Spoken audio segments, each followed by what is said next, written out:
At prayer number 12, His Excellency sought a declaration does issue that Kithure Kindiki is disqualified under Article 10 and 72 of the Constitution due to unresolved concerns from his tenure as Cabinet Secretary for the Interior and National Administration, during which Kenya endured gross violation of human rights.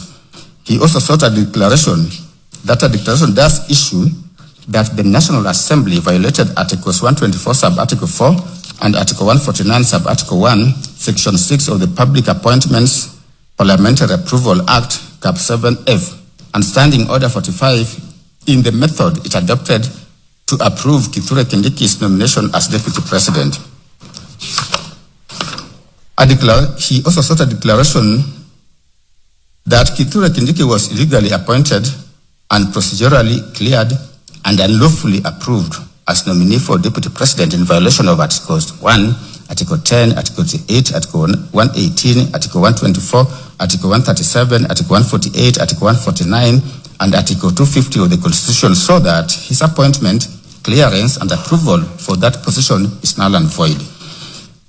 At prayer 15, he sought a declaration that the petitioner suffered harm and is therefore entitled to constitutional damages as compensation for the violations against him in terms of general damages, punitive and aggravated damages, security to be specified at the hearing, special damages under Gazette Notice number 10346 of 2023 for loss of 1, salary, 2, official transport and other prevailing transport policy for 35 months, medical cover and benefits detailed to be supplied, airtime, gratuity,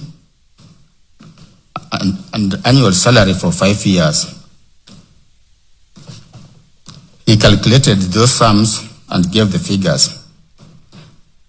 At prayer number 16, His Excellency sought pension and other benefits under the Retired Benefits Deputy President and Designated State Officers Act, Chapter 197B of the Laws of Kenya, being a monthly pension equal to 80% of the first petitioner's last monthly salary while in office. 2, a lump sum payment on retirement calculated as a sum equal to 1 year's salary paid for each term served in office. 3, 2 saloon vehicles of an engine capacity not exceeding 2,000 cc, which shall be replaceable once every 4 years. 4, 1 4-wheel drive vehicle of an engine capacity not exceeding 3,000 cc, which shall be replaceable once every 4 years. 5, a fuel allowance equal to 15% of the current monthly salary of the office holder.